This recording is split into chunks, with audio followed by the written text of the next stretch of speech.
Every single day for the past 4.5 months, Sonny Nguyen and his wife Lynn Lam take familiar steps to a hospital room to see their oldest child, knowing she will likely never look back at them. You're okay. Mommy's right here, okay? I'm right here. Mommy's right here. You're okay. 18-year-old Emma Lynn will never see the family photos on the wall or the words of encouragement that seek a miracle. So we're hoping that she does hear us, that she recognizes our voice. So that's what we're hoping. We try to believe that she can hear us, but we just don't know. The room with the feeding tube and the oxygen machine is Emma Lynn's entire world for as long as she may live. It wasn't supposed to be this way. The address of your emergency? 7180. The emergency happened inside this room at the plastic surgery office of Dr. Jeffrey Kim. We have a patient who was anesthetized for surgery. Emmeline Nguyen wanted breast augmentation, but went into cardiac arrest before the procedure ever began. She's not conscious. We've evaluated her, and we are estimating a Glasgow score of 6 or 7.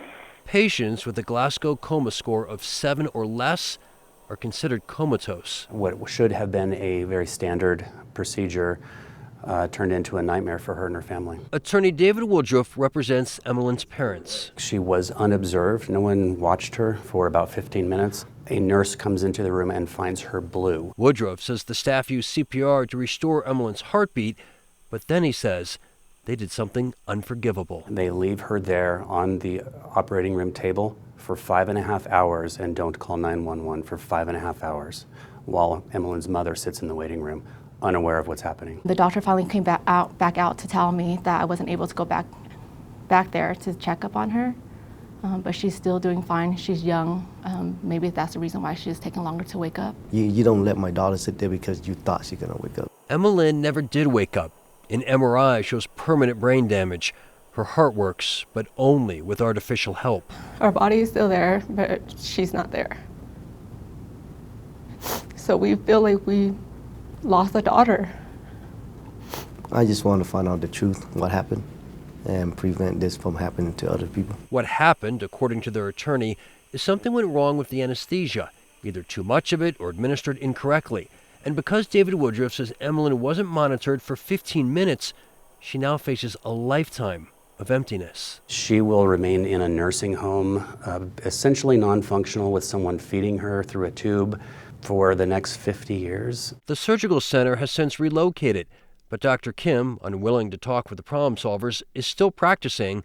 So too is the nurse anesthetist. We need her transported to the ER. And your name, sir? Rex Meeker.